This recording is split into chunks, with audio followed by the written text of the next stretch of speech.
여기까지가 저희가 공용 부분이 됩니다. 공용. 여기는 국민주택은 아무 이야기가 없으면 1호 또는 1세대당의 면적이 얼마가 되면 여기는 저희가 세대수는 여기는 많이 지을 수가 없으면 여기는 제한을 해놨어요. 세대수가 시간을 마치도록 하겠습니다.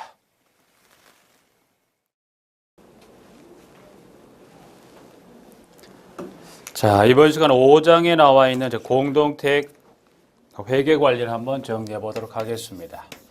일단 회계 관리는 한번 정리했던 부분이니까 그 중에 여러분 다시 한번 꼭 정리해야 될 필요가 있는 내용을 한번 정리해 본다면, 자, 우측 269페이지 가보시면 6번에 제가 관리비 등의 내역 공개 등이다 그래서 나머지 한번 쭉 보시되, 여기 회계 관리 보시면 관리비 등의 저희가 내역 공개다 그래서 일단은 보면 1번의 공개 내역은 저희가 한 장을 넘겨보면 해서 기억의 관리비부터 해서 리을에 그 밖에 대통령령으로 정하는 사항에 따른 사망에 니은 해당되는 내용을 포함해서 총 4가지를 공개합니다. 해서 기억, 니은, 디귿, 니을 정리하고 있고요.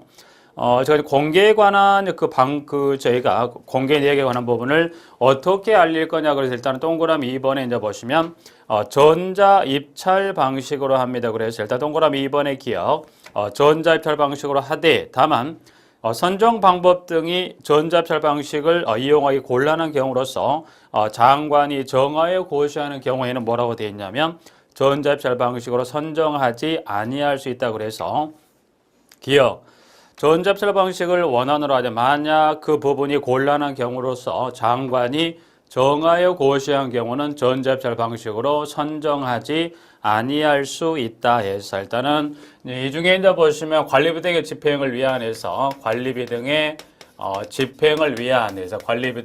집행을 위한 관련 쭉 해서 지문에 첫 번째 지금 방법은 지금 나와 있는 방법은 보면 지금 저희가 전자 입찰 방식입니다. 그래서 전자 입찰 방식을 원안으로 하는데 이게 곤란하다고 해서 장관이 정해서 고시한다 말해서 이러한 전자 입찰 방식이 하는 게 곤란하다고 해서 국토교통부 장관이 정해서 고시한다면 이와 같은 전자 입찰 방식으로 하지 않아도 됩니다. 그래서 일단 여기는 명칭은 저희가 전자 입찰 방식에 여기 나와 있는 용어 하나를 좀 봐주시면서 이 부분도 좀 정리해야 되겠습니다. 제가 이제 하나 좀 더 볼 거 밑에 나와 있는 지문의 공개 방법이다 그래서 자, 그럼 일단은 이제 밑에 나와 있는 지문에 가면 저희가 공개 방법입니다. 그래서 이제 보면 해서 공개 방법.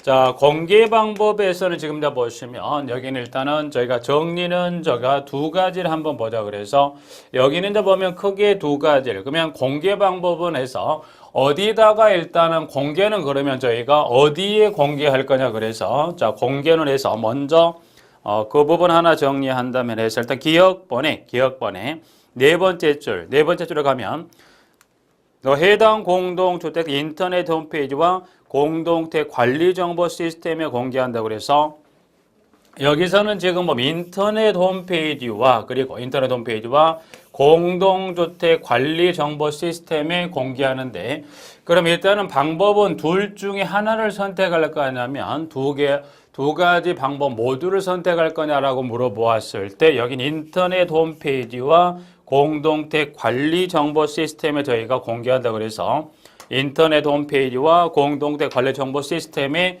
공개한다. 그럼 이 인터넷 홈페이지는 공동택 관리정보 시스템에 공개한다. 언제는 저희가 보면 다음 달 말일까지입니다. 다음 달 말일까지 공개하고요. 사항에 따라서는 여기는 다음 달 말일까지가 아니라 저희가 즉시 공개한다. 일단 그래서 정리할 거는 먼저 공개합니다 해서 여기는 or가 아니라 and란 그래서 인터넷 홈페이지와 공동택 관리정보 시스템에 그리고 공개하는 시점을 가지고 물어보게 되면 언제요? 다음 달 말일까지입니다. 그러면 다음 달 일단 여기는 하나 이렇게 구분하셔서 다음 달 말일까지 그러면 다음 달 말일까지 저희가 뭘 공개할까요? 그러면 다음 달 말일까지 뭘 공개한다 해서 관리비 등과 잡수입에 관련된 부분을 저희가 다음 달 말일까지 그러면 저희가 즉시 즉시 공개할 내용은 저희가 뭡니까라고 봤을 때는 저희가 주택관리업자를 선정하고요. 그리고 관리비 등의 집행을 위한 저희가 사업자 선정에 관한 부분인데 여기 주택관리업자 선정이나 이 사업자 선정에 관한 것은 누가 선정하는 걸 말하도록 그래서 여기는 주택관리업자 선정, 사업자 선정 요 두 가지는 누가 책임을 지고 선정합니까? 그래서 특히 이제 보면 여기 나와 있는 이 사업자 선정에 나와 있는 부분들은 누가 선정하는 경우를 제외하냐면 관리주체가 선정하는 경우를 제외한다. 그래서 이 선정은 누가 선정하는 걸 말하냐면 여기는 저희가 입주자 저희가 대표회의가 선정하는 것을 말합니다. 그래서 일단은 두 번째에서 이거 하나 정리합니다. 그러면 다음 달 말일까지 두 가지를 즉시는 이 두 가지를 공개합니다. 이와 같은 방법에 따라서 일단 여기까지 한번 정리가 들어가고 한 번 더 들어갈 것은 이 부분 그러면 잡수입과 선정은 제가 다음 달 말일까지 즉시 공개합니까? Yes. 근데 한 번 더 들어갈 건 이 중에 보면 관리비 등이다. 그래서 저희가 여기 지문에 등장하는 관리비 등 하게 되면 저희가 총 세 가지죠. 그래서 관리비 등 하게 되면 저희가 세 가지다. 그래서 관리비 저희가 이제 보면 관리비 비목은 총 10가지 비목이 있었어요. 10가지. 그 다음 사용료는 저희가 이제 보시면 일단은 기억을 잠깐 되살리면 사용료는 제가 총 9가지가 있었어요. 9가지. 그 다음 저희가 나와 있는 장기수선 충당금입니다. 그래서 여기는 이 부분까지 한 번 더 들어와서 그러면 관리비 등을 다음 달 말일까지 공개합니까? 네. 그러면 여기 관리비 등 관련된 이 세 가지 모두를 다 한다? No. 그래서 여기는 관리비 10가지 중에서 저희가 두 가지만 해서 일단 교재통 확인해 보시면 여기서 말한 관리비 두 가지란 건 저희가 난방비와 급탕비입니다. 그래서 10가지 비목 중 저희가 다음 달 공개하는 것은 난방비와 급탕비 두 가지만 다음 달 말일 사용료는 제가 9가지 중에서 4가지 그래서 전기료, 수도료, 가스 사용료와 플러스 지역난방방식 공동택의 난방 급탕비 관련 4가지를 공개합니다. 그러면 관리비 관련 2, 사용료 관련 4은 뭘 공개할 거냐 그래서 그러면 요 관리비 사용료 관련한 부분에 여기는 저희가 뭘 공개할 거냐 저희가 사용량을 공개합니다. 그러면 장기수선 충당금은 저희가 뭘 공개할 까 그러면 장기수선 충당금은 저희가 보면 여기는 적립요율입니다. 적립요율과 그리고 사용한 금액입니다. 그래서 사용한 금액을 공개합니다. 해서 일단 여기는 지금 보시면 여러분 여기까지는 정확히 정리해 두셔야 돼요. 그래서 일단 보면 일단 저희가 출발은 이겁니다. 이 관리비자 사업자 선정에 관련된 부분 둥둥 나와 있고요. 이제 중요한 건 이 공개 방법은 출발은 첫 번째 지금 나와 있는 대로 첫 번째 여기 이 부분에 어디에 공개하면 인터넷 홈페이지와 공동택 관리 정보 시스템에 공개합니다. 언제? 두 번째 시점은 다음 달 말일까지 즉시 공개합니다. 무엇을? 세 번째. 무엇을이란 건 관리비 등과 잡수입은 다음 달 말일이고요. 이 주택관리업자와 사업자 선정에 관련 이 두 가지 선정은 누가? 입주대표가 주택관리업자 선정, 입주대표가 사업자 선정한 이 두 가지는 언제?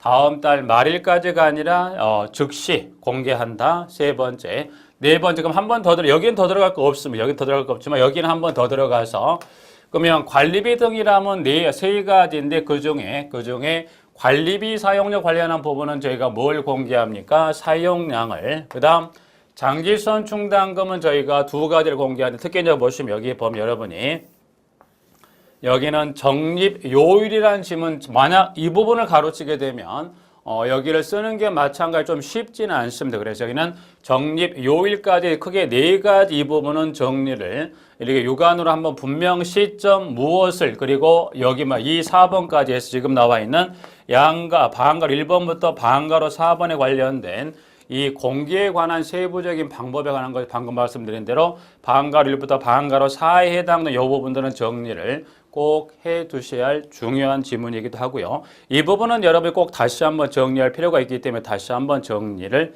해 드린 부분들입니다. 그래서 지금 동그라미 3번에 나와 있는 공개 방법 등에 관한 쭉 해서 내용을 설명을 하고 있습니다. 부분. 예치 등은 한번 읽어보시는 부분은 큰 어려움 없고요.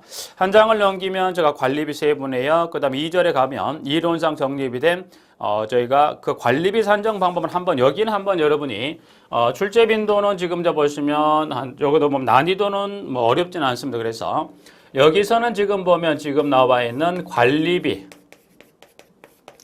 자, 관리비 산정 방법입니다. 그러면 여러분이 이 관리비 산정 방법은 여기는 법이 아닙니다. 지금 저희가 이 회계 관리는 다 쉽게 보면 저희가 지금 이 파트, 이 5장에 나오는 규정은 다 법이다. 그런데 그 내용 중에 유일하게 여기 관리비 산정 방법에 관한 이 두 가지 관리비 산정 방법, 이거는 법이 아니라 이론상 정립이 된 내용을 정리하고 있다. 그래서 여기는 보시면 지금 여기는 내용은 저 기본 과정에 말씀을 드렸지만 이 부분은 여기는 이제 보면 이렇게 특징을 박스형의 형태에서 이제 보시면 그 특징을 짝짓기 하는 형태로 물어봅니다. 그래서 짝짓기 형태로 물어보든 아니면 오지선다 서술형으로 물어보든 난이도는 그게 높지 않습니다. 그래서 여기는 한 3번 이상 출제가 된 지문이다 보니까 여기는 그 특징을 뭐 골라내는 건 어렵지 않고 또 혹여 여기서 조금 올라간다면 지금 나와 있는 대로 나와 있는 저희가 연간예산제라는 지문과 영어와 그 다음에 저희가 월별 정산제에서 명칭은 저희가 월별 정산제입니다 해서 명칭을 해서 연간예산제와 월별 정산제 두 가지 용어를 한번 여기는 그래서 특징은 한번 제가 정리했던 보면 크게 여기는 내용이 더 들어갈 건 없고요. 한번 혹시 더 들어간다면 이 중에 연간예산제와 월별 정산 이 용어를 쓰는 부분이 혹여 나올까 싶어 잠깐 말씀드린 거여서 저희가 이 회계 관리는 지금 보면 이 회계 관리는 매회 평균이에요. 평균 두 문제는 꼬박 나오면 최저가 2개요. 근데 지금 보면 실제 지금 저희가 기본 과정을 했고 지금 심화 과정 다시 이 부분 좀 주의 설명을 드린 부분인데 이 회계 관리 파트에 관련된 부분은 실제 보면 여러분이 시험에다 난이도 유무를 떠나서 여러분이 두 문제를 가져올 수 있는 저희 전 범위에 걸친 내용 중에서 두 문제를 여러분이 노력만 조금 투자하면 가져올 수 있는 여러분이 이제 입장에 봤을 때는 어떤 점수를 끌어올 수 있는 파트이기도 하고요. 내용도 그렇게 복잡하고 어렵지는 않습니다. 그래서 그 관리비 산정 방법은 여러분이 보시면 장단점 한번 읽어보시고 말씀드린 것 이 영어 쓰기 연간예산제 월별 정산제 한번 정리하고요. 그 다음 밑에 나와 있는 관리비 예치금.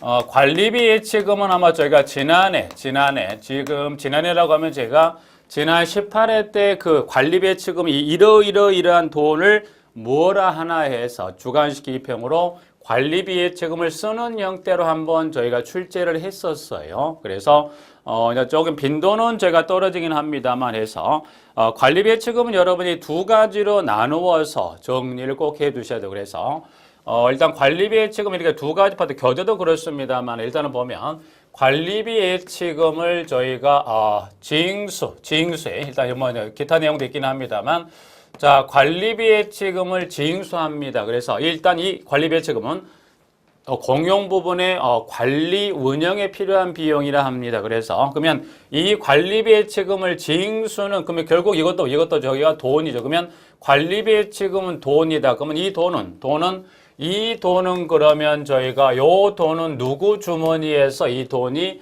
나와야 되나요? 라고 이제 지문을 설명하는데요. 그러면 이 관리비 예치금은 그와 같은 용도로 씁니다. 그럼 이 돈은 누구 주머니에서가 나오는데 그러면 그러면 징수는 저희가 사업 주체가 관리비 예치금을 징수한다 라는 부분을 하고 그 다음에 관리 주체가 관리비 예치금을 징수한다 그래서 징수는 사업 주체가 하는지 또는 사업 주체가 하는지 또는 관리 주체가 하는지에 따라서 금액이 좀 누구로부터 징수할 건지 명칭을 쓰세요 또는 선택을 할 때는 분명 구분할 필요가 있다. 그래서 사업 주체가 예치금을 징수한다는 건 누구 주머니에서 그걸 걷어올까라고 물었을 때 여기는 입주 예정자입니다. 그래서 입주 예정자로부터 해서 여기는 입주 예정자에서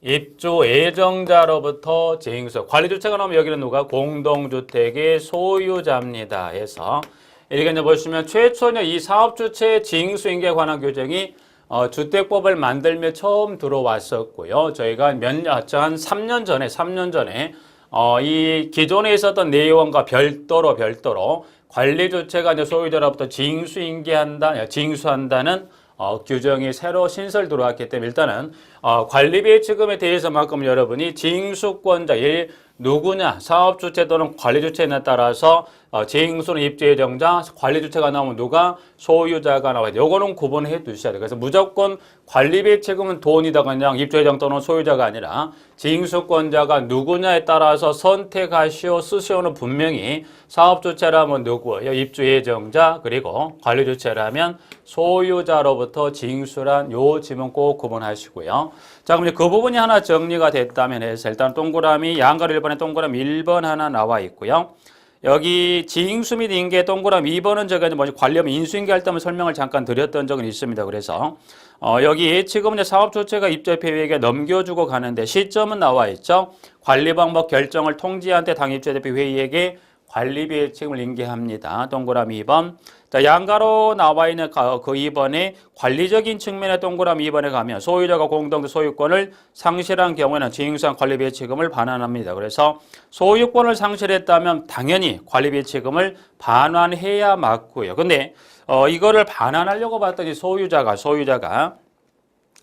관리비 사용료 및 장기수원 충당금 등을 미납했다라면 관리비의 책임에서 정산한 후 그 잔액을 반환할 수 있다 해서 여기 관리비의 책임은 방금 징수인계 관련 사업주체 그 다음에 관리주체 관련 방금 받은 인계에 관한 부분과 소유권을 상실했을 때의 그 지문도 구분 정리를 정확히 잘 해두시기 바랍니다. 그래서 3번은 한번 읽어보시도록 하고요. 해서 일단 이 부분까지 하게 되면 저기 1편의 내용을 마무리를 짓습니다. 그래서 이제 1편의 내용을 마무리 짓고 2편 저 나와 있는 기술 실무를 들어가기 전에 이제 저희가 민간 임대주택에 관한 특별법령에 관련된 저희가 전 범위는 제가 다룰 수 있는 건 아니고요. 저희가 그래서 민간 임대주택에 관련된 부분 중에서 저희가 꼭 정리해야 될 그리고 실무 쪽에서도 연관이 있는 내용만 제가 따로 유인물로 정리해서 이제 이어지는 진도에서 내용을 정리하도록 하겠습니다.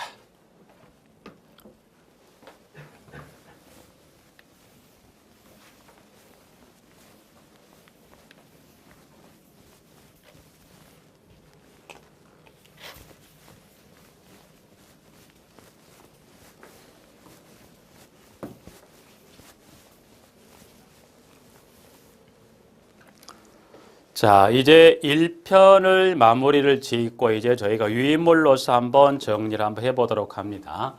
일단 저희가 민간 임대주택에 관한 저희가 특별 법령이다 해서 이 부분은 여러분이 보죠. 여기는 이제 보면 여러분이 실제 이 민간 임대주택에 관한 특별 법령에 관한 특별법 시행령, 시행규칙을 한번 보면 이거는 여러분이 실제 이제 보면 법규에 이제 정식 시험 범위로 들어가 있고요. 실무는 이제 보면 실무는 이쪽과 연관해 간혹 출제는 자주 되지는 않습니다만 그래도 출제가 되는 부분이 있기 때문에 연관해서 몇 가지를 한번 꼭 정리하는데요. 지금 일단 1번의 용어 정의에서 지문 잠깐 한번 봐보죠. 일단 1번에 저희가 용어 정의에서 일단은 이 부분은 한번 여기는 지금 저 실무 쪽에서 한번 실무에 보면 많은 넓은 범위라기보다는 실무 쪽과 연관된 기존에 출제됐던 부분에 대해서만 수업을 하는 거고요. 그 이외의 부분에 이제 보시면은 법규에서 법규는 실무보다 조금 넓은 범위의 수업을 하실 거니까 이제 실무는 그 중에서 넓은 범위 중에서 주로 이제 보시면 이 관리에 관한 법령 중에서 실무는 주로 보면 관리에 관련된 이 측면과 연관된 요 부분의 내용을 유인물로서 한번 쭉 정리를 한다는 겁니다. 그래서 일단 1번 용어 정의에 가보면 쭉 해서 여러 가지를 한번 봐두시되 그 중에 보면 저희가 8번에 가보면 8번에 자, 기업형 임대사업자로 해서 8년 이상 임대할 목적으로 다음에 해당하는 민간 임대주택을 취득하였거나 취득한 임대사업자다 그래서 일단 기업 민간 건설 임대주택의 경우라면 단독주택과 공동택은 몇 호 또는 몇 세대에 따라서 여기 나와 있는 민간 건설 임대주택에 놓으면 저희가 300호 또는 300세대 그 다음 이은 민간 매입 임대주택의 경우라면 A와 B에 나와 있는 단독주택이나 공동택을 물었을 때는 저희가 100호 또는 100세대다 그래서 100이란 수치가 나오는 부분에서 나머지 한번 용어를 쭉 정리하시고요. 자, 10번. 자, 일단 여기는 나머지 한번 쭉 읽어봐 주시죠. 특히 이제 보면 4번, 5번, 6번에서 저희가 이제 보시면 기업형, 그 다음에 중공공 임대주택. 그래서 기업형 임대주택, 그 다음에 5번에 중공공 임대주택, 그 다음에 6번에 단기 임대주택도 이제 보시면 그 수치가 등장하기 때문에 일단 여기에는 4번, 5번, 6, 4, 5, 6. 물론 그 이외에도 한번 읽어보시고 여기 용어 중에 이제 보시면 저희가 4번, 5번, 6번, 4, 5, 6, 4, 5, 6. 그 다음 저희가 8번입니다. 8번에서 4, 5, 6, 8 한번 이렇게 정리해서 그 관련 수치 등장하는 용어 정의 중에서 이제 보면 중에서 수치와 연관된 지문 2, 4, 5, 6, 8 관련해서 수치 등장하는 지문 한번 쭉 주의를 해 두실 필요가 있고요. 자, 그 다음 10번 주택임대관리업은 제가 주택의 소유자로부터 임대관리를 위탁받아 관리하는 업을 말하며 종류는 기업과 니은에 따른 주택임대관리업의 형태로 저희가 나눕니다. 그래서 일단은 기업은 저희가 자기관리형 주택임, 자기관리형이란 주택임대관리업은 지금 뒷문에 가보면 주택의 소유자로부터 주택을 임차하여 자기 책임으로 전대, 임대하는 형태를 자기관리형 주택임대관리업, 님. 위탁관리형 주택임대관리업이라 하게 되면 지금 주택 소유자로부터 여기는 소유자로부터의 임차가 아니라 여기는 주택의 소유자로부터 수수료를 받고 임대료 부과 징수 및 시설물 유지관리 등을 대행하는 형태의 업을 주택임대관리업입니다 해서 지문 나와 있고요. 자, 2번 주택임대관리업에 저희가 등록. 그럼 일단 두 번째 제가 이제 볼 것은 그러면 주택임대관리업 주택임대관리업을 하려면 그냥 하는 건 아니고요. 저희가 등록을 합니다. 그러면 주택임대관리업을 등록하려면 등록합니다. 그러면 등록이란 건 일정 기준을 정해놨다는. 그럼 이 일정 기준 이상이 되는 경우는 반드시 뭐예요? 등록을 하고 주택임대관리업을 해야 된다. 그래서 2번에 가보면 자 일단 그러면 먼저 그 질문을 들어가기 전에 그러면 등록을 합니다. 그러면 누구에게 가서 등록을 하고 할 거냐. 그래서 등록은 저희가 시장, 군수, 저희가 구청장입니다. 그래서 시장, 군수, 구청장에 등록을 해야 되는데 좀 전에 영어에서 이제 보시면 저희가 지금 영어에서 자기관리형 주택임대관리업과 그 다음에 위탁관리형 주택임대 두 가지 임대관리업의 형태를 한번 정리했었어요. 그래서 지문 2번에 가보면 2번에 이제 보시면 1번 한번 읽어보시고 1번에 관련된 기억. 그러면 자기관리형 주택임대관리업이라면 여기는 등록을 하고 합니다. Yes. 그러면 여기 두 가지 모두가 다 단독주택을 공동택을 할 수 있는데 일단 여기 호수나 세대를 물었을 때 자기관리형이라면 최소 몇 호 몇 세대 100호 100세대라면 구청장, 시군구청장 등록을 하고 해야 됩니다. 하나. 그 다음 위탁관리형 주택임대관리업의 경우라면 호수 세대 관리를 보시면 여기는 등장하는 세대 수치가 얼마가 나와야 돼요? 300호 또는 300세대라면 등록을 하고 해야 되네요. 해서 일단 1번은 등록 관련해서 시장, 군수, 구청장, 기업리는 관련해서 100과 300 한번 정리 봐주시고요. 자, 그 다음 지문에 가시면 동그라미 2번에 저희가 이제 보시면 지금 임대관리 두 가지였었죠. 자기관리형과 위탁관리형인데 지금 이제 보시면 지문 2번은 지금 자기관리형 주택임대관리업과 위탁관리형 주택임대관리업 구분하여 등록하는데요. 이 경우 자기관리형 주택임대관리업을 등록해서 그러면 이 자기관리형 주택임대관리업을 등록을 했다면 따로 위탁관리형 이 주택임대관리업 따로 등록할 필요가 없다는 거예요. 그래서 자기관리형 주택임대관리업을 등록했다면 별도로 위탁관리형을 하려면 등록을 또 합니까? 아니요. 그래서 자기관리형 주택임대관리업을 등록했다면 이때는 위탁관리형 주택임대관리업을 등록한 것으로 본다 해서 따로 등록할 필요는 없더라. 동그라미 2번. 나머지 쭉 읽어가시고 6번에 가보면 6번. 자, 등록을 했죠? 네, 등록을 했습니다. 근데 등록과 관련해 보시면 등록상의 변경 사유.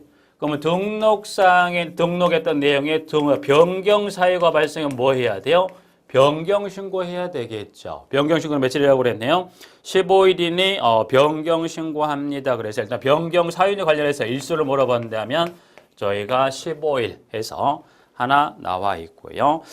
그 다음 제가 세 번째 줄에 가면 이제 문을 열었다. 등록하면 변경, 등록했는데 등록을 해서 주택임대를 하다 보니까 이거는 영 나랑 아니면 여러 가지를 전체적인 계산을 두드려 봤더니 이건 아닌 것 같더라. 그래서 나는 문을 닫을래요 해서 등록을 했는데 뭐 하겠다? 폐업하려고 그래요. 그러면 등록했습니다. 그러면 폐업하려면 해서 세 번째 줄에 주택임대관리업을 폐업하려면 폐업일 30일 이전에 시장군수구청장에게 말소 신고합니다. 그래서 여기는 폐업하려면 폐업을 이전 며칠 폐업일 30일 이전에 시장군수구청장에 말소 신고합니다. 그래서 일단은 등록, 변경, 말소 모두 다 누구 손에 의해서 시장군수구청장입니다. 하나 이렇게 보고요.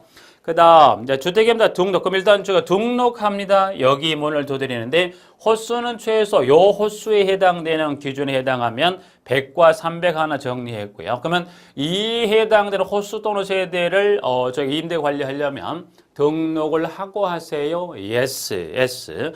하려면 이제 저희가 두 가지 등록 기준을 정해놨어요. 그래서 지금 동그라미 3번이 주택임대관리업의 등록 기준입니다. 그래서 일단은 보면 구분 우측에 가면 두 가지죠. 자기관리형 주택임대관리업과 그리고 위탁관리형 주택임대관리 두 가지를 설명하는데 여기서는 지금 저희가 지문은 여기 수치 두 가지. 그러면 등록 기준을 물었을 때 자기관리형 주택임대관리업이라면 어떤 저희가 자본금과 전문 인력이란 지문을 줬을 때 수치는 2가 등장하면 맞습니다. 그리고 위탁관리형 주택임대관리업은 자본금 또는 인력을 물었을 때 1이라는 수치가 나오면 되죠. 그래서 제가 이제 확인해 보면 자본금은 저희가 자기관리형 주택임대관리업이면 2억 원, 위탁관리형 1억 원 이상, 그리고 전문 인력은 제가 이제 보시면 일단 가나 해당된 인력인데 자기관리형은 2명 이상, 위탁관리 1명 이상이다. 그래서 일단 저희가 그 자본금이나 인력 관련된 수치를 물어보게 되면 여기는 얼마였던가요? 여기는 수치가 지금 2억 원 2명, 1억 원 그리고 1명 해서 2, 1 수치로 정리를 해 두시면 되겠고요.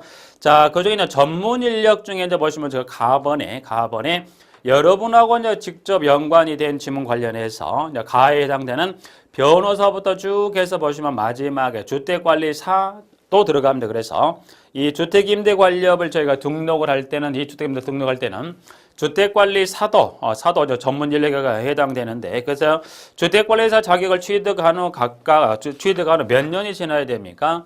2년 이상 종사한 주택관리사도 주택임대관리업에 등록을 할 수 있다. 임대관리업에 전문 인력으로 등록할 수 있다. 가번. 나번 부동산 관련 분야의 석사 이상의 학위를 취득한 후 부동산 관련 업무에 3년 이상 종사한 사람도 해당됩니다. 그래서 일단은 이제 전문 인력과 그 다음에 자본금 하나 정리 봐주시고요. 자, 4번은 저희가 결격사유, 주택임대관리업에 관한 아무나 그러면 그냥 아침에 일어나 또 어떻게 해요? 나도 그냥 한번 해볼래. 그냥 하겠다가 아니라 주택임대관리업의 결격사유다 그래서 다음 어느 하나에 해당한 자는 주택임대관리업에 등록을 할 수 없다고 그래서 누구나가 다 주택임대관리업을 이와 같은 등록 기준에 갖췄다 갈 수 있는 게 아니라 지금 나와 있는 1번부터 5에 해당되는 자라면 주택임대관리업 등록을 안 됩니다. 그래서 일단 지문은 1번 파산점검받아 복권되지 아니한 자, 2번 피성년 피한정 후기현인. 자, 수치와 관련된 것은 지금 3번 주택임대관리업에 등록이 말소된 후 2년이 지나지 아니한 이 경우 등록이 말소된 자가 법인인 경우 말소 당시 원인이 된 행위를 한 사람과 대표자를 포함합니다. 그래서 동그라미 3번은 말소된 후 몇 년이 지나지 아니하면 임대관리업 등록을 할 수 없다. 2년. 4번 이제 보시면 민간임대관리 특별법 특별법, 주택법 또는 공공주택특별법을 위반해서 금고 이상의 실형 선고받고 집행이 종료되거나 면제된 날로부터 3년이 지나지 아니한 사람 4번, 5번. 민간임대든 특별법, 주택법 또는 공공주택특별법을 위반해서 형의 집행유예를 선고받고 그 유예 기간 중에 있는 사람 해서 1에서 5에 해당되는 그 1에서 5에 해당되는 5가지 중에 어느 하나에 해당한 자는 주택임대관리업 등록을 할 수 없더라 해서 4번 하나 보고요. 자, 그 다음에 5번. 주택임대관리업의 이제 등록 말소 등입니다. 해서 이제 보시면. 자, 그래서 이제 5번에 자, 이제, 등록을 이제 결격사유가 없어서 주택임대관리업 등록을 했네요. 등록을 했는데 뭐예요? 이제 주택임대관리업자가 잘못했다면 뭐예요? 등록을 말소합니다. 그래서 일단 여기 5번은 주택임대관리업의 임대관리업에 저희가 등록 말소 등이다 해서 5번은 한번 정리해 보죠. 그러면 자, 주택임대관리업자가 잘못하면 주택임대관리업의 등록을 말소합니다. 그래서 그러면 주택임대관리업의 등록을 말소합니다. 말소는 누가 하겠어요? 지금 등록을 시장군수구청장, 그 다음에 잘못했으면 영업정지, 심하면 등록을 말소해서 등록, 영업정지, 등록, 말소까지 누가 행정처분합니까? 시장군수구청장이 합니다 해서 하나 보면. 자, 그러면 등록 말소는 이제 보시면 필연적 등록 말소다. 그래서 필연적이라면 어떻게 돼요? 필연적이라면 시장군수구청장은 그 등록을 등록을 여기는 말소하여야 한답니다. 그래서 말소하여야 한다. 걸리면 끝나는 거죠. 그래서 필연적 등록 말소에 해당하면 걸리면 등록, 이때는 선택의 여지가 없다. 걸리면 끝나는 거죠. 그래서 하나. 그 다음에 필연적은 그렇습니다만 저희가 임의적 등록 말소 사유란 건 어떻게 되면 임의적 사유란 건 뭐예요? 그래서 이 등록 말소 사유 중에 임의적 등록 말소 사유 밑에는 선택은 가능해요. 선택 가능하다는 건 무슨 이야기입니까? 선택이 가능합니다. 임의적 등록 말소라면 이때는 뭐예요? 사안별에 따라서 중하다면 등록 말소를 할 수도 있고요. 등록 말소하기는 조금 그 사항이 그렇게 중하지 않은 것 같은데요 라는 내용이 나온다. 그때는 1년 이내의 기간 동안 뭐 할 수 있다? 영업정지 처분을 내릴 수 있다. 그래서 여기도 마찬가지예요. 여러분이 이제 보시면 일단 출발은 이걸로부터 가야 되죠. 뭐부터 갑니까? 여기는 이제 주어지는 사유, 이 주어지는 사유에 따라서 등록이 필연적인 임의적인가를 구분할 수 있는 부분이다. 그래서 지금 유인물에 가보면 5번에서 1번인데 뭐 두 번째 줄에 기역, 니은, 비읍에 해당하는 경우는 그 등록을 말소한다. 그래서 걸리면 끝납니다. 그래서 이제 기역, 니은, 비읍에서 걸리면 아웃해서 기역과 니은과 비읍에 따른 이 세 가지 사유에 해당하면 걸리면 말소한다 해서 선택의 여지가 없더라. 그래서 일단 기억 잠깐 보면 거짓이나 그 밖의 부정한 방법으로 등록했거나 니은, 영업정지 기간의 주택임대관리업을 영위한 경우 또는 최근 3년간 2회 이상 영업정지 처분을 받은 자로서 그 정지 처분을 받은 기간이 합산 12개월을 초과했다면 비읍은 다른 사람에게 자기 명의 또는 상호를 사용하여 민간임대에 관한 특별법에 정한 사업이나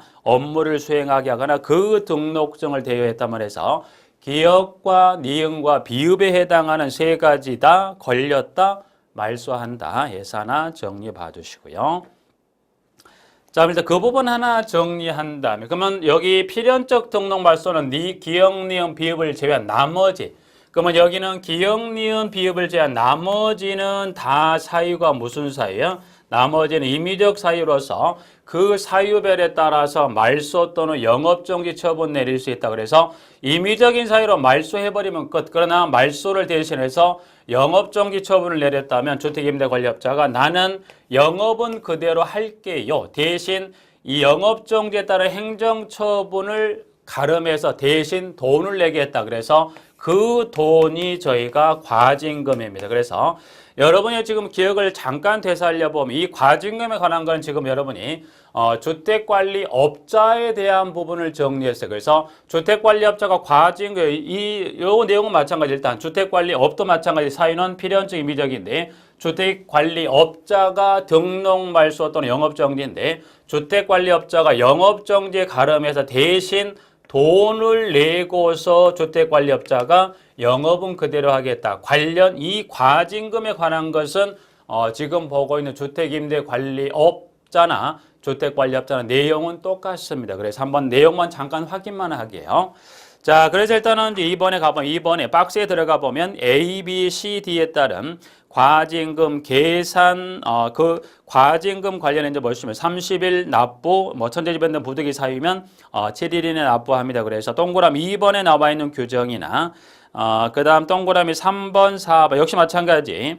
영업정지나 등록 말소하려면 알려주는 기간도 주택관리업자도 1월 전까지 입주협회에게 알리라는 규정이 있었어요. 마찬가지입니다. 여기도 지금 4번에 가면 시장군수구청장은 주택임대관리업 등록의 말소 또는 영업정지 처분을 하려면 처분 예정일 1개월 전까지 해당 주택임대관리업자가 관리하는 주택임대인 및 임차인이 그 사실을 통보한다. 이것도 똑같습니다. 그래서 주택관리업자나 주택임대관리업자에 대한 영업정지 또는 저희가 등록 말소 처분하려면 1개월 전까지 입주대표회의 또는 여기 나와 있는 임대인 또는 임차인에게 알린다도 똑같고요. 과징금 계산 관련 동그라미 5번에 영업정지 기간 1일당 3만 원, 1개월 30일 그리고 그 계산된 금액 얼마를 1천만 원을 초과할 수 없다. 그래서 지금 2번, 2, 3, 4, 5에 관련된 수치들은 다 누구와 어디와 똑같다? 저희가 주택관리업에 관련된 부분하고 똑같다 봐두시고요.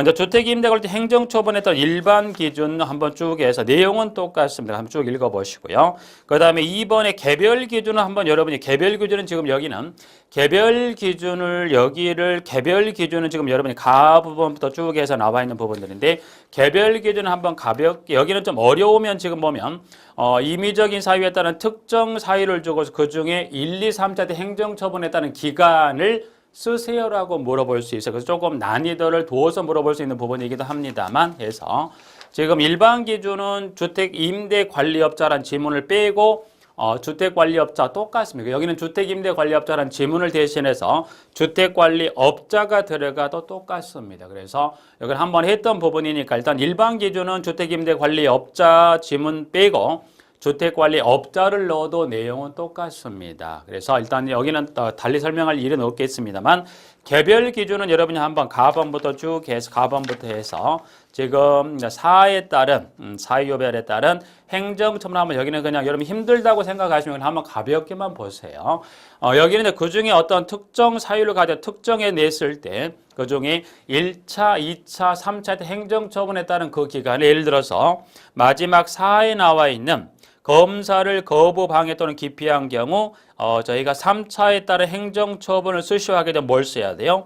영업정지 2개월을 기입형으로 쓰는 지문이 나오면 어려울 수는 있습니다. 그럼 결국 여러분들이 가에서부터 사와 관련된 지문 중에 뭘 하나 툭 던지면 어려울 수 있기 때문에 여기는 조금 여러분이 힘들다고 하면 가볍게 한번 읽어보시고 넘어가게요. 이제 그런 유형의 문제가 16회 때 주택관리에서 한번 출제가 됐던 전력이 있습니다. 물론 그 이유는 아직 나오진 않았습니다. 그래서 어렵게 물어보는 특정 위반 행위를 주고 그중에 1차, 2차, 3차에 따른 그 중에 위반 행위를 쓰는 형태의 기입형이면 조금 난이도가 여기는 매우 높죠. 그런 부분이라면 좀 어려울 수 있다면 읽어는 보시도록 하고요. 그 다음 저희가 6번 주택임대관리업자 업무 범위는 1번부터 2번에 관련하면 쭉 읽어보시고 지문.